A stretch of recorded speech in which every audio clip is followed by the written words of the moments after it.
Hello everyone, আমি প্রিয়াঙ্কা। আজকে আসলাম অযোধ্যা কালিদাসী বিদ্যানিকেতনের নবীন বরণ ও পিঠেপুলি এবং খাদ্য উৎসবে। সাধারণত নবীন বরণ অনুষ্ঠান কলেজে অথবা বিশ্ববিদ্যালয়ে দেখা যায়, কিন্তু বিদ্যালয়ে সাধারণত দেখা যায় না। তবে কয়েক বছর ধরে অযোধ্যা কালিদাসী বিদ্যানিকেতন কিন্তু বিদ্যালয়ের পঞ্চম এবং ষষ্ঠ শ্রেণীতে যারা ভর্তি হয়েছে তাদের বরণ করে নিচ্ছে নবীন বরণ অনুষ্ঠানের মধ্যে দিয়ে। 2026 সালে নতুন শিক্ষাবর্ষ শুরু হয়েছে। পঞ্চম এবং ষষ্ঠ শ্রেণীতে ভর্তি হয়েছে অনেক শিক্ষার্থী। এবার তাদেরকেই বরণ করে নিল বড় দিদিরা।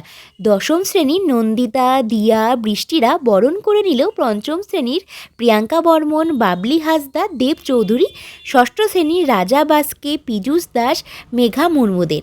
ওদেরকে বরণ করে নেওয়া হলো কপালে চন্দনের ফোঁটা দিয়ে, হাতে রাখি বেঁধে, অভিজ্ঞানপত্র এবং পেন ও পার্ক দিয়ে। শুধু কিন্তু তাই নয়, পরপর 3 বছর ধরে পিঠেপুলি এবং খাদ্য উৎসবের আয়োজন করলো অযোধ্যা কালিদাসী বিদ্যানিকেতন।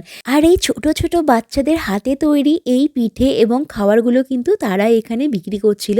আর এই সুন্দর মুহূর্তটা কিন্তু আমি তোমাদের সাথে শেয়ার করব নেক্সট ব্লগে।